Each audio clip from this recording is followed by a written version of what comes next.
ए बिडू अपुन लेकर आया है full NCERT 2025 electrostatic potential and capacitance का चैप्टर एकदम चटपटे जोक्स के साथ जो तेरे दिल को भी छू लेगा और दिमाग के बल्ब को भी जला देगा। चल शुरू करते हैं। तो चल भाई इंट्रोडक्शन पार्ट से चालू करते हैं। तो प्यारे दोस्तों, अपुन एक दिन इलेक्ट्रिक फील्ड और फोर्स के बारे में पढ़ रहा था। अपुन ने सोचा कि ठीक है भाई, चार्ज के ऊपर फोर्स लगता है, लेकिन उसका एनर्जी के साथ क्या सीन है। तब उस केस में इलेक्ट्रोस्टैटिक पोटेंशियल की एंट्री हुई, एकदम हीरो स्टाइल में। तो देख बिडू, अब एकदम रियल लाइफ एग्जांपल से समझते हैं। जैसे कभी कभी तेरे फ़ोन में 10% चार्जिंग रहती है, तब भी तू उसे चार्ज नहीं करता जब तक पूरी बैटरी हाँ, तो जब भी तेरे फ़ोन में 10% चार्जिंग होती है तो वो भी एक टाइप की एनर्जी लेवल को इंडिकेट कर रहा होता है। तो जैसे एक चार्ज होता है ना, जैसे इसमें एक एनर्जी लेवल को इंडिकेट किया गया है, तो वैसे एक चार्ज में भी एक उसका खुद का एनर्जी लेवल होता है, जिसे हम लोग क्या कहते हैं, पोटेंशियल एनर्जी। ठीक है बिडू। तो जब तू इस पोटेंशियल एनर्जी को पर यूनिट चार्ज से डिवाइड करेगा, ज़्यादा कंफ्यूज मत होना, जो पर यूनिट चार्ज है ये क्वेश्चन में गिवन रहेगा तुझे, ठीक है। और पोटेंशियल एनर्जी भी अगर कभी कभी ना गिवन हो, कभी पोटेंशियल ढूंढना हो तो उसके लिए हाँ, तो पोटेंशियल एनर्जी को जब तू पर यूनिट चार्ज से डिवाइड करेगा तब तुझे मिलेगा इलेक्ट्रोस्टैटिक पोटेंशियल। अभी भी नहीं समझ आया? कोई ना, अब तुझे इलेबोरेट करके समझाता हूँ एकदम बीडू स्टाइल में। तो देख बीडू, तूने क्लास 10th में पढ़ा रहा होगा ये वाला फार्मूला जो कहता है V यानी पोटेंशियल इक्वल्स W यानी वर्क डन अपॉन में Q यानी चार्ज, जो कहता है potential equals work done upon में चार्ज। नहीं याद? कोई नहीं, अभी याद कर ले, क्योंकि मैं अभी तुझे समझाने वाला हूँ कि ये चार्जेस के केस में जो वर्क डन है इस फार्मूले में, वो पोटेंशियल एनर्जी में कैसे बदल जाता है। जैसा भी हम लोगों ने लास्ट टाइम भी पढ़ा कि जो पोटेंशियल होता है वो तेरा potential energy upon per unit charge होता है। तो ये जो वर्क डन है ये पोटेंशियल एनर्जी में बदला कैसे, तो उसी को समझने के लिए तुझे इस फार्मूले को याद करना पड़ेगा, जिससे मैं आगे का एक्सप्लेनेशन दे सकूँ। ठीक है बिडू, चल याद कर। तो देख बिडू, अगर तुझे ये समझना है कि तेरा जो वर्क डन है वो पोटेंशियल एनर्जी में कैसे कन्वर्ट हुआ, तो उससे पहले हमें ये वर्क एनर्जी थ्योरम पढ़नी पड़ेगी, जो कि उसमें बहुत ज़्यादा हेल्पफुल होने वाली है। तो देख क्या कहती है ये, work done by the net force on a particle is equal to the change in its kinetic energy.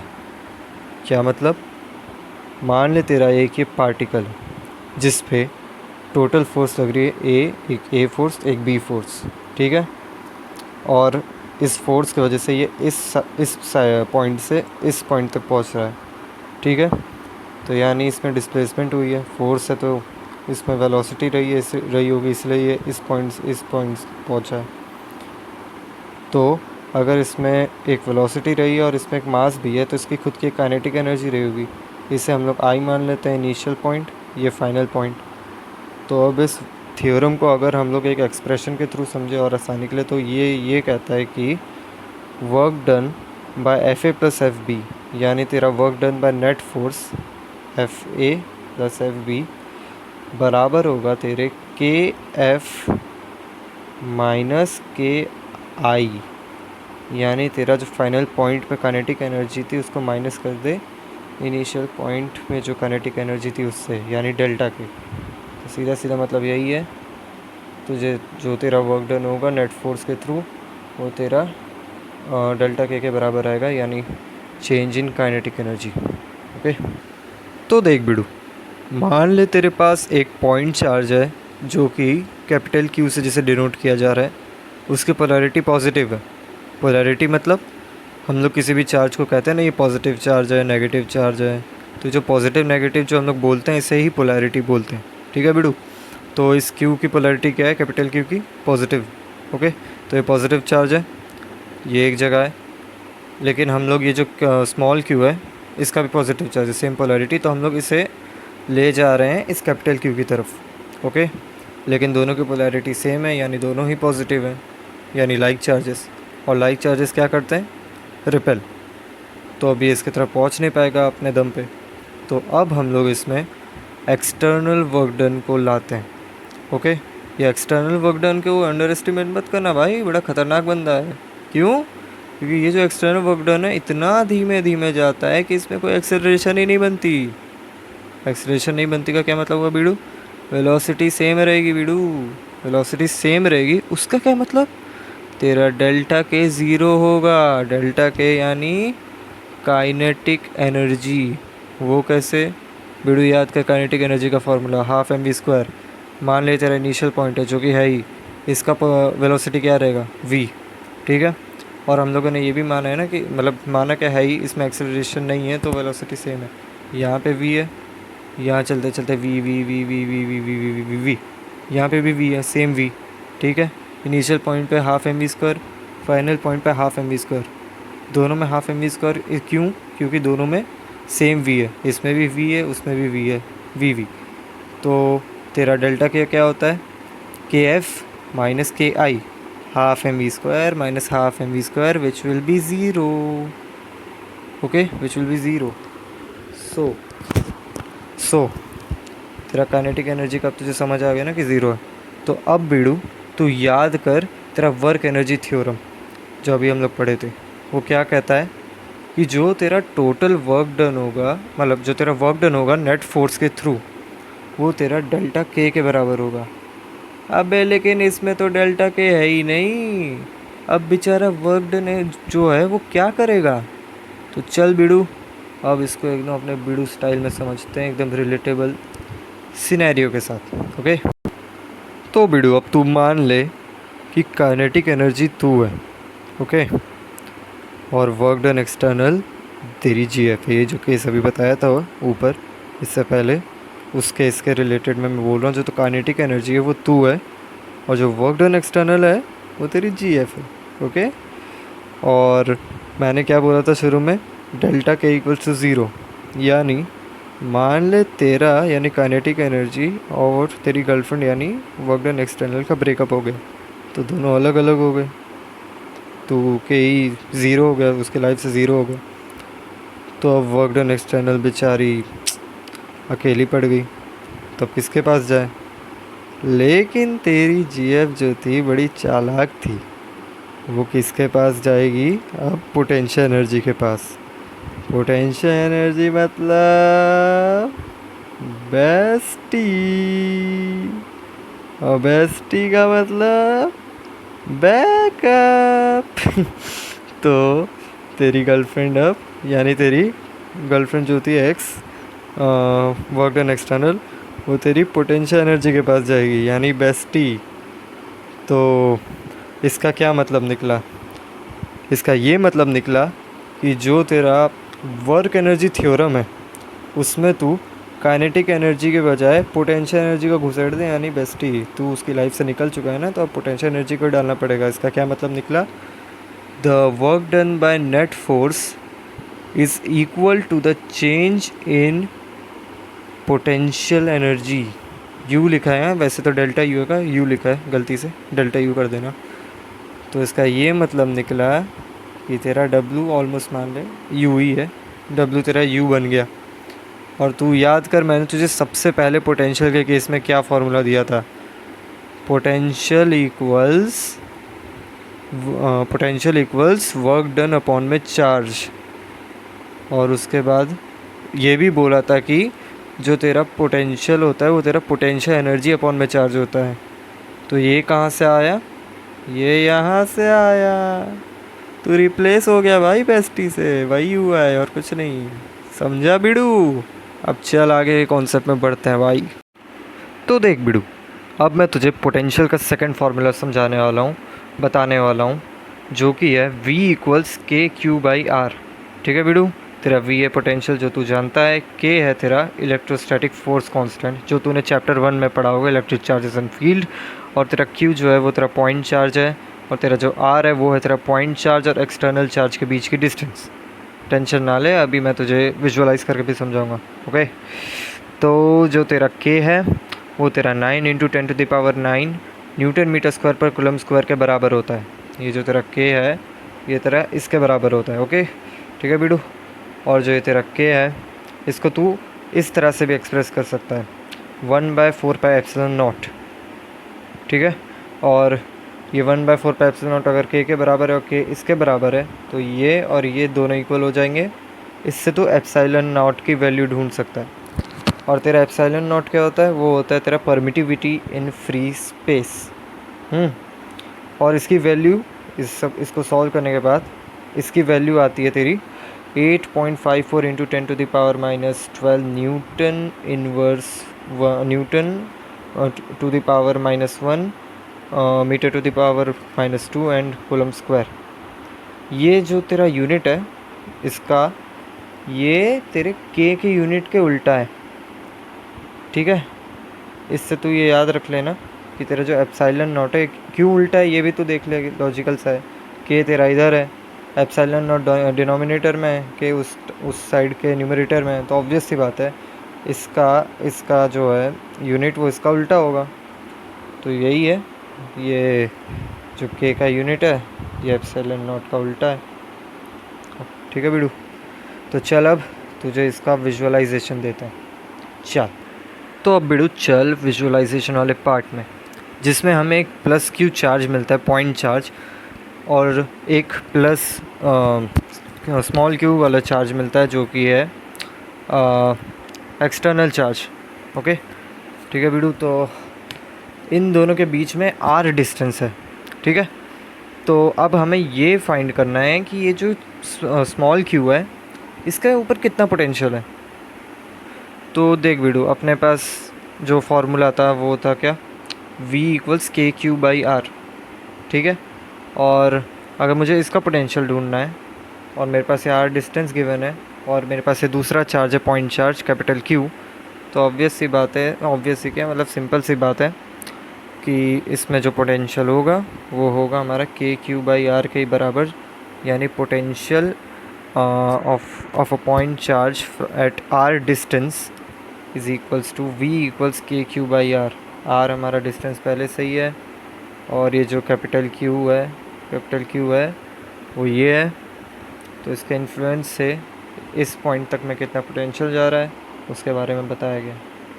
समझा बीडू? चल अब आगे के टॉपिक पे पढ़ते हैं। और हाँ बीडू, मैं तुझे एक और बात बताना भूल गया कि जैसे मैंने तुझे बताया था कि तेरे जो पोटेंशियल का दूसरा फार्मूला है उसमें के की जो एक्सप्रेशन है वो होता है 1/4 पाई एप्सिलॉन नॉट। तो तू इसे इस तरह से भी दिखा सकता है, जो तेरा पोटेंशियल का दूसरा फार्मूला है कि V = 1/4 pi epsilon not capital Q/R। ज़रूरी नहीं कि कैपिटल Q लेना है, लेकिन इस सिचुएशन में हमें कैपिटल Q है इसलिए देख ले एक बार, V KQ/R इक्वल्स में, और ये V = 1/4 pi epsilon not into Q/R। चल अब नेक्स्ट टॉपिक। तो देख बिडू, अपना अब अगला टॉपिक आ गया है potential due to system of charges. इसमें हमें क्या बताया गया है या फिर हमसे क्या पूछा गया है, दोनों चीज़ें हमसे ये पूछा गया है कि अगर हमें मल्टीपल चार्जेस गिवन है तब हम लोग क्या करेंगे उसका पोटेंशियल निकालने के लिए। अगर हमें मल्टीपल चार्जेस गिवन है, अगर हमें उसका टोटल का पूरा पोटेंशियल निकालना है तो कैसे निकालें, कैसे बताइए। तो देख बिडू, एकदम सिंपल सा काम करना है तेरे को। क्या? इन सारे चार्जेस के भाई दिमाग लैग कर जाता है। रात के 1 बज रहे हैं, अभी अपने स्कूल की पढ़ाई करके यहाँ पे बैठा हूँ अब इसका करने, पूरा एकदम खिचड़ी बना हुआ दिमाग में। हाँ तो चल वापस आते हैं। तो इसमें क्या करना है, मुझे इन सारे चार्जेस के पोटेंशियल को मुझे ऐडअप करना है सिंपली, और कुछ नहीं। क्या? Q1 का V1 पोटेंशियल ऐड कर दिया, Q2 का V2, ऐसे ही N तक। ओके ठीक है बिडू, तो इसमें क्या किया मैंने, इन सारे चार्जेस का उसका रिस्पेक्टिव पोटेंशियल सिंपली ऐड कर दिया है। अब इसी चीज़ को और ज़्यादा कॉम्प्लेक्स बनाने के लिए मैं कहूँगा ये एडिटिव प्रॉपर्टी को फॉलो करता है। कुछ समझ आया? नहीं ना? नहीं मतलब मैं काम को कॉम्प्लेक्स करना मुझे बहुत पसंद है। ये तेरा पूरा जो है इस एडिटिव प्रॉपर्टी कहते हैं कि जब भी तू किसी चीज़ को सिंपली बस ऐड कर दे, तुझे बिना किसी तीम झाम के किसी भी चीज़ को अगर ऐड करना हो तो सिंपली ऐड कर पाए। ठीक है, तो उसे कहते हैं एडिटिव प्रॉपर्टी। वैसे इतना ज़रूरी नहीं था जानना, लेकिन जान ले, कॉम्प्लेक्स बनाना था तुम्हारा काम। चल हम नेक्स्ट टॉपिक में पहुँचते हैं बिडू। तो देख बिडू, अब हम लोग पढ़ेंगे potential due to a dipole. उससे पहले मैं चाहता हूँ कि तू ये समझे कि डाइपोल क्या होता है। डाइपोल होता है फिज़िक्स का क्यूट कपल, यानी एक सिस्टम ऑफ चार्ज जिसमें दो चार्जेस हैं, प्लस क्यू और माइनस क्यू। ज़रूरी है कि दोनों का पोलैरिटी अलग अलग होना चाहिए, लेकिन मैग्नीट्यूड सेम रहेगा। क्यू का, इस वाले प्लस क्यू का भी मैग्नीट्यूड सेम है, माइनस क्यू का भी मैग्नीट्यूड सेम है, बस साइन में डिफरेंस है, एक है प्लस एक है माइनस, और दोनों के बीच में 2a डिस्टेंस रहना चाहिए। ठीक है, तो इसी एक सिस्टम ऑफ चार्ज को हम लोग एक डाइपोल कहते हैं। समझा वीडियो? अब हम लोग समझते हैं डाइपोल मोमेंट क्या होता है। वायर हटा दूँ, हाँ।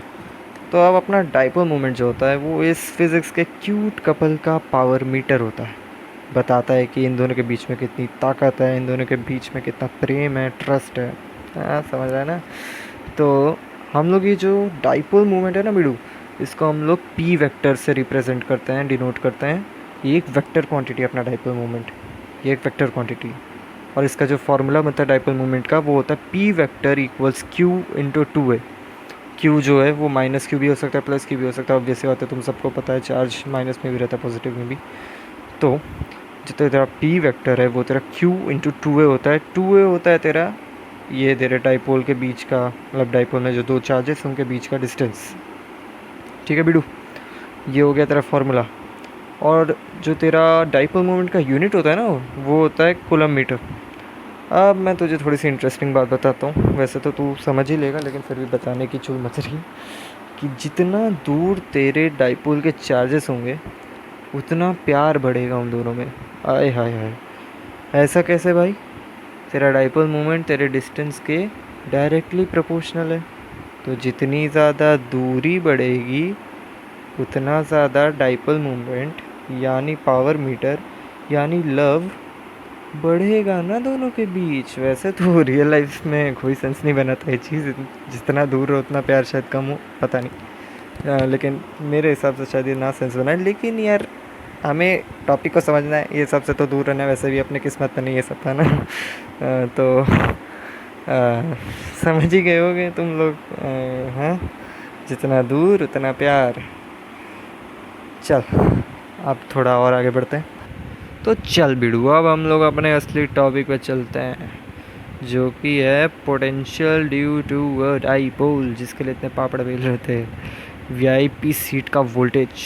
अपने डाइपोल भाई को अंडर एस्टिमेट मत करना, बड़े ख़तरनाक बंदे हैं। तो ये जो अपना पोटेंशियल ड्यू टू डाइपोल है, इसका जो फार्मूला बनता है वो ये है, पोटेंशियल इक्वल्स KP/R/r²। ओके, ठीक है बिडू। और तू इसे ऐसे फॉर्म में भी लिख सकता है कि तेरा V equals potential equals K जो है तेरा, इसमें जो K है ना, जो मैंने शुरू में पोटेंशियल के फॉर्मूलेस बताए थे, जिसमें K था 9 × 10⁹ न्यूटन मीटर स्क्वायर पर कूलम स्क्वायर, इलेक्ट्रोस्टैटिक फोर्स का कांस्टेंट K, वही है ये। ठीक है, और जिसे हम लोग इस ऐसे फॉर्म में भी एक्सप्रेस कर सकते हैं ना, 1/4πε0 इंटू P.cos θ/r²। इसको मैं ऐसे फॉर्म में भी लिख सकता हूँ। अगर तुझे ये नहीं समझ आया कि मैंने इसको ऐसे फॉर्म में कैसे किया, तो अभी तू रुक, इस टॉपिक के एंड होते ही मैं तुझे समझाता हूँ ये मैंने इसको इस फॉर्म में कैसे कन्वर्ट किया। ठीक है बिडू, इसमें बस थोड़ा डॉट प्रोडक्ट का झमेला मिला है। ठीक है, और इससे जो कॉस थीटा है, ये जो तू थीटा देख रहा है ना बिडू, ये थीटा क्या है? थीटा है तेरा डाइपोल मोमेंट वेक्टर यानी पी वेक्टर, इसमें जो पी वेक्टर है, और तेरा पोजीशन वेक्टर यानी आर वेक्टर, यानी इसका वेक्टर आर का वेक्टर, उन दोनों के बीच का जो एंगल है ना, वही अपना थीटा। ये कहाँ गया? हाँ थीटा। समझा वीडू? चल अब मैं तुझे ये समझाता हूँ कि ये इस फॉर्म में कैसा है भाई। चल तो देख बिडू, अपने पास जो शुरू में फॉर्मूला था ना पोटेंशियल ड्यू टू डाइपोल का, वो हम लोगों ने इसमें रख दिया है, जिसमें तेरा K तो तू जानता है, इलेक्ट्रोस्टैटिक फोर्स का कांस्टेंट 9 × 10⁹, उसका तेरा है डाइपोल मोमेंट, फिर तेरा ये पोजीशन वेक्टर का मैग्नीट्यूड, ये भी पोजीशन वेक्टर का मैग्नीट्यूड। अब देख, एक रूल है जिसमें तेरा ये आर कैप जो है ना, न्यूमरेटर में आर कैप होता है तेरा आर वेक्टर अपॉन में आर के बराबर। ठीक है, तो अब तू इसी चीज़ को इसमें सब्सटीट्यूट करेगा तो तू पाएगा कि ये इस फॉर्म में आ जाता है। इसमें सब्सटीट्यूट करेगा आर कैप का ये वैल्यू, तो ये इस फॉर्म में आ जाता है। इसको फर्दर ले जाएगा तो ये यहाँ पे पहुँचेगा वीडू। देख V equals k p vector dot r vector upon r cube. ठीक है, अब हम लोग डॉट प्रोडक्ट के रूल पे पहुंचते हैं, जो कि ये कहता है कि P vector dot r vector equals P R cos theta in dot product. तो अब ये पी आर कॉस थीटा जो ये बना है P vector dot r vector का, इसमें सब्स्टिट्यूट कर देना बिडू। ठीक है, हाँ लेकिन एक चीज़ भी ध्यान रखना, ये जो तेरे पी आर कॉस थीटा आ रहा है ये तब आएगा जब तेरे पी और आर दोनों के ऊपर वेक्टर का साइन हो। ऐसा नहीं कि जो हमारे इनिशियली में वेक्टर का साइन दोनों में नहीं था ना, नहीं तो हम लोग वहीं पे ही ना लिख देते कि पी आर कॉस थीटा के बराबर आ जाएगा वो। इसमें पी वेक्टर है और ये आर कैप है, कैप वेक्टर नहीं। तो इसमें ये भी है कि ये जो पी आर कॉस थीटा ये तेरा P vector dot are cap के बराबर कभी नहीं बन सकता।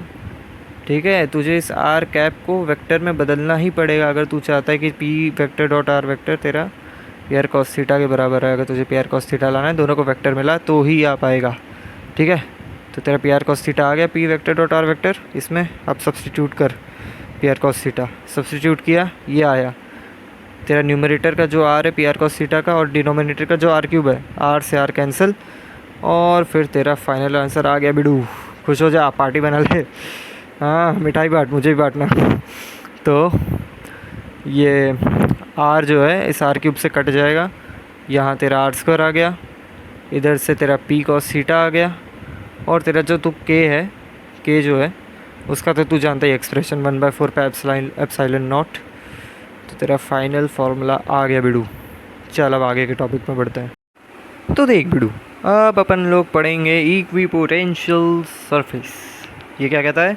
इक्विपोटेंशियल सरफेस ये कहता है कि एक ऐसा सरफेस जिसमें हर जगह सेम पोटेंशियल हो, हर जगह वी हो, ना कि V1 V2 V3, सिर्फ वी। देख जैसे ये रेक्टेंगल तू सरफेस मान ली इक्विपोटेंशियल सरफेस, इस पर हर जगह V V V V V V हर जगह वी है, यानी सेम पोटेंशियल है बिडू हर जगह।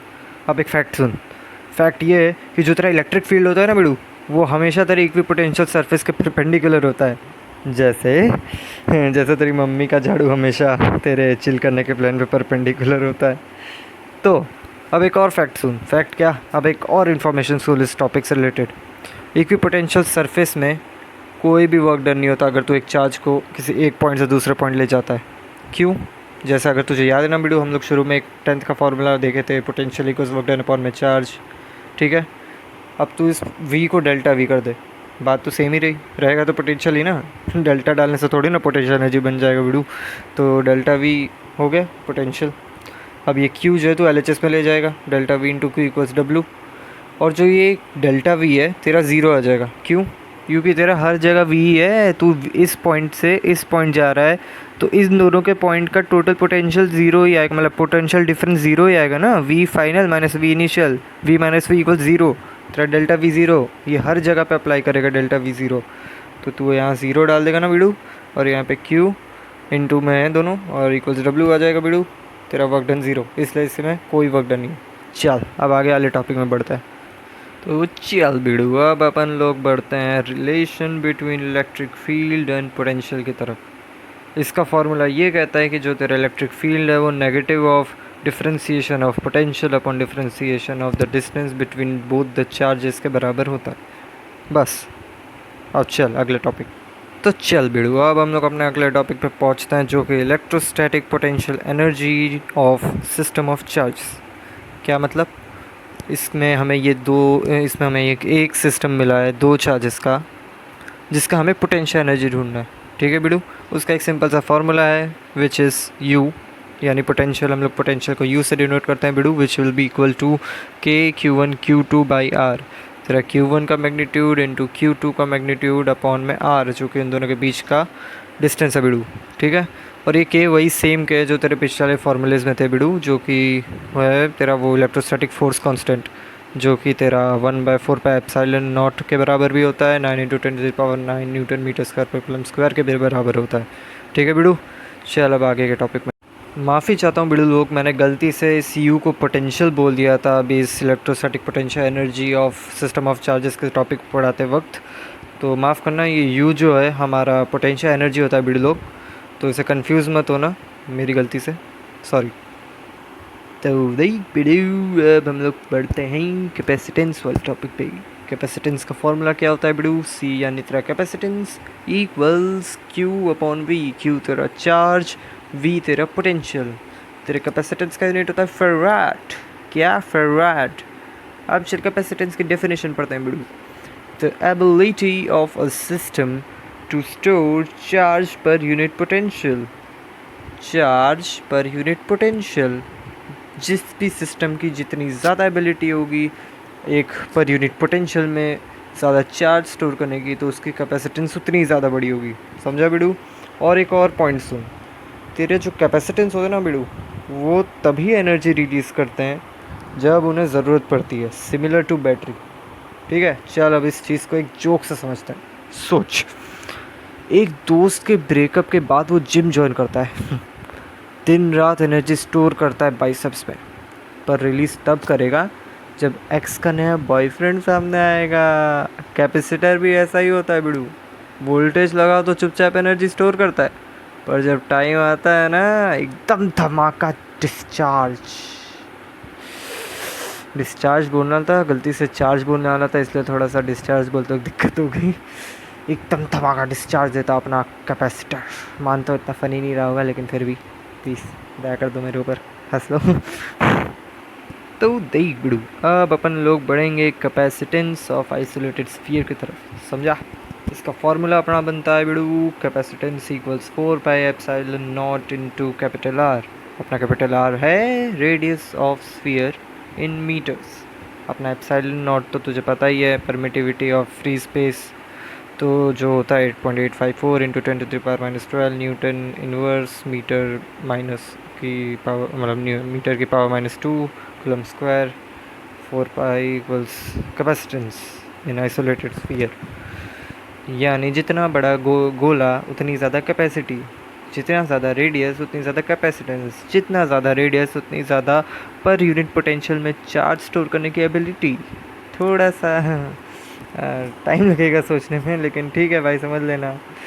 ज़्यादा डीप में जाता हूँ मैं कभी कभी। हाँ, और ये जितना ज़्यादा रेडियस उतनी ज़्यादा कैपेसिटेंस ऐसे बढ़ जाती है, जैसे सोच तू एक बड़ा सा लड्डू बना रहा है, जितना बड़ा लड्डू उतना ज़्यादा गुलाब जामुन का सिरप सोख कर लेगा।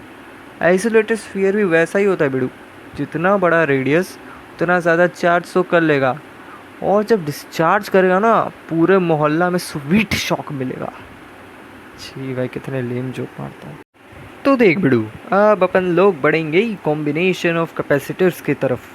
कॉम्बिनेशन ऑफ कैपेसिटर्स जो होता है ना बिड़ू, उसके दो फार्मूलेज होते हैं, एक तो एक इन सीरीज़ का फार्मूला और एक इन पैरेलल का फार्मूला।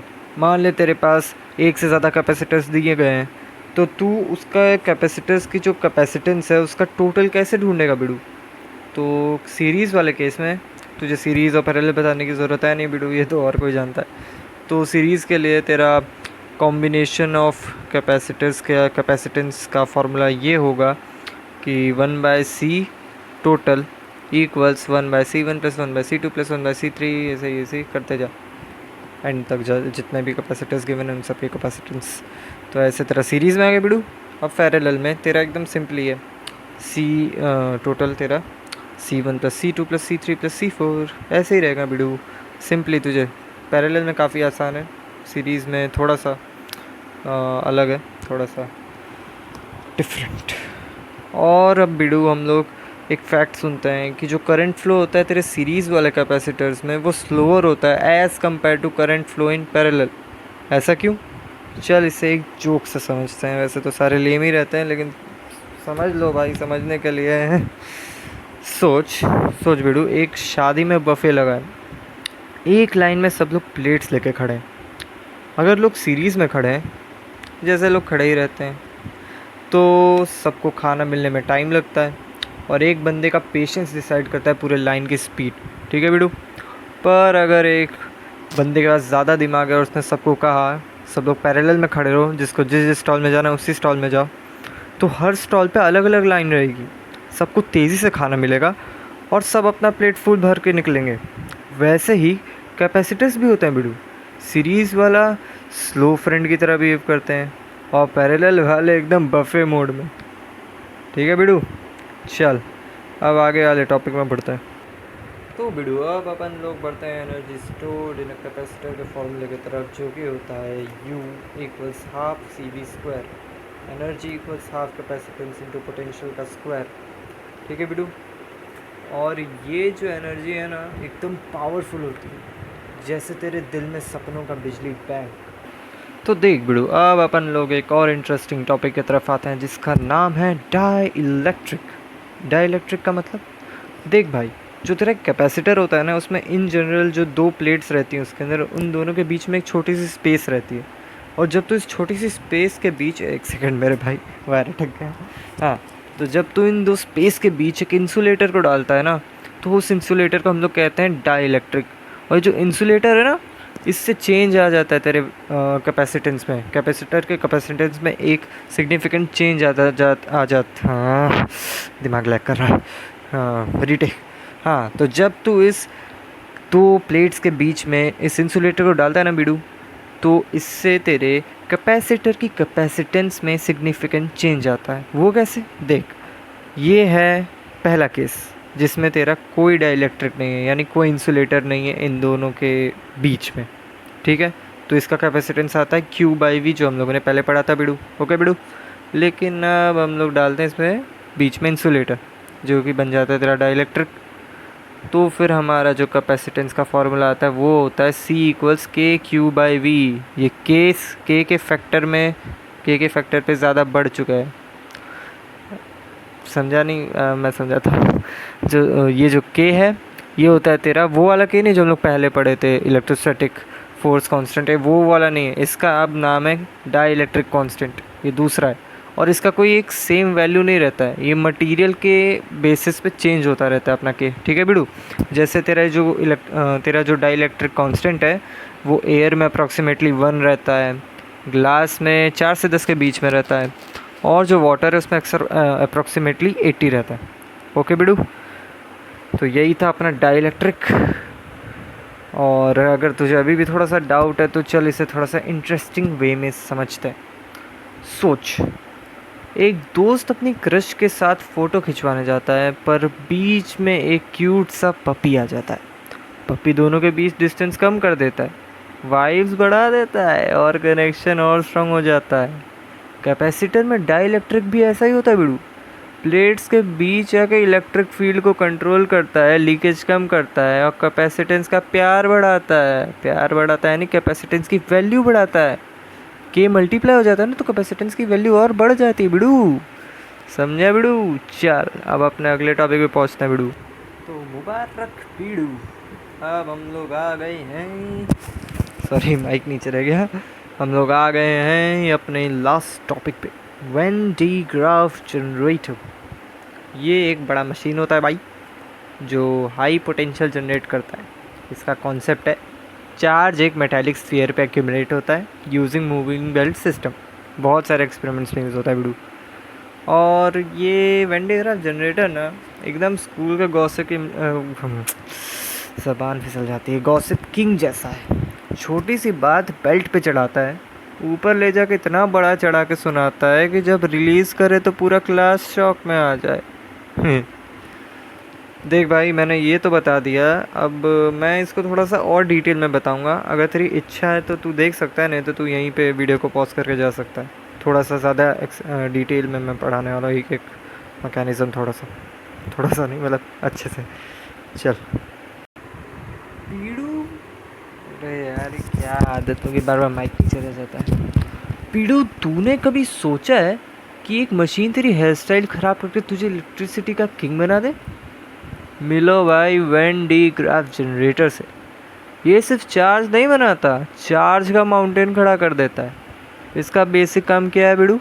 ये एक इलेक्ट्रोस्टैटिक जनरेटर है जो वेरी हाई वोल्टेज यानी बिलियंस ऑफ वोल्ट्स प्रोड्यूस करता है बिडू। मेन काम क्या है?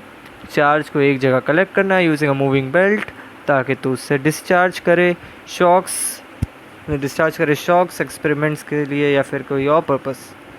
जैसे तू बर्थडे में गिफ्ट कलेक्ट करता है ना बिडू, एक पाइल बना के बाद में शो ऑफ करता है। चल अब हम लोग इसके मेन काम को समझते हैं, आई मीन मेन पार्ट्स।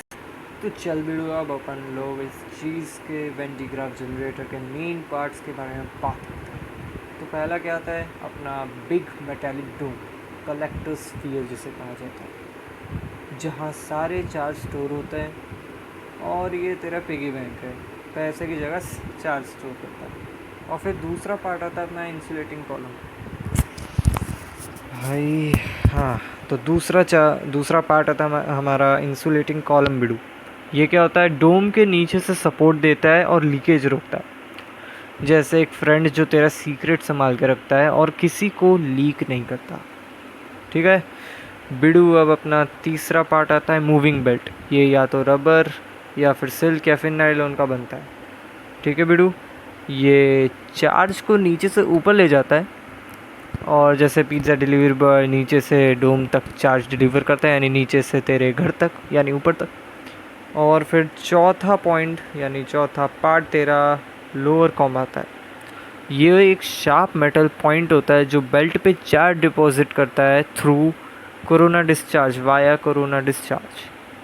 जैसे तेरा फ्रेंड जो तेरे बैग में स्नैक्स चुपके से डाल देता है। अब अपना पांचवा पॉइंट आता है बिडू, अपर कॉम। बेल्ट से चार्ज लेके डोम में ट्रांसफ़र करता है। जैसे सिक्योरिटी गार्ड जो डिलीवरी को सेफ अंदर पहुंचाता है। चल अब आगे थोड़ा सा और समझते हैं। तो अब हम लोग समझते हैं कि ये जो जनरेटर है कैसे काम करता है। तो देख बिडू, पहले मोटर का बेल्ट मूव करती है, फिर लोअर कॉम पे बेल्ट चढ़ जाता है, चार्ज चढ़ जाता है, बेल्ट चढ़ जाता है। हाँ, तो उसके बाद बेल्ट ये चार्ज ऊपर ले जाता है। फिर अपर कॉम चार्ज को कैप्चर करके डोम में डंप कर देता है। डोम में चार्ज इकट्ठा होता रहता है, वोल्टेज क्रेज़ी हाई हो जाता है, मतलब बहुत हाई। जब ज़्यादा हो जाए ना वीडू, तब डिस्चार्ज हो जाता है, जो कि रिज़ल्ट करता है स्पार्क, शॉक या हेयर रेज मूवमेंट में, यानी तेरे बाल तक खड़े हो जाते हैं, इतना ज़्यादा उसमें शॉक रहता है, इतना ज़्यादा डिस्चार्ज हो जाता है। और इसके 5 यूजेस तू सुन ले बस। पार्टिकल एक्सेलरेटर्स यानी न्यूक्लियर एक्सपेरिमेंट्स में जो होते हैं, फिज़िक्स डिमॉन्स्ट्रेशंस, हेयर का खड़ा होना या स्पार्क्स, इलेक्ट्रोस्टैटिक रिसर्च, और ये साइंस का शॉक थेरेपी भी कह सकते हैं। भाई जो वन डे ग्राफ जनरेटर है ना, बेसिकली एक चार्ज के ATM ही है। बस कार्ड की जगह बेल्ट चलती है और कैश की जगह तेरा हेयर स्टाइल खड़ा हो जाता है। तो थैंक्स अ लॉट बिडू मेरी वीडियो यहाँ तक देखने के लिए। I really appreciate it. और भाई बस ऐसे ही पढ़ते रहना है हमें मज़े मज़े में, और अपने गोल से बिल्कुल भी दूर नहीं हटना है, चाहे कितने भी ऑब्स्टिकल्स उसके बीच में क्यों ना आ जाए। अपने पैशन को हमेशा फॉलो करना बिडू, क्योंकि जब तू अपने पैशन को फॉलो करेगा ना, तब तेरे लिए हर दिन एक जन्नत के बराबर होगा। अभी के लिए बाय बाय, जय हिंद, जय भारत। मिलते हैं नेक्स्ट लेक्चर में। बाय।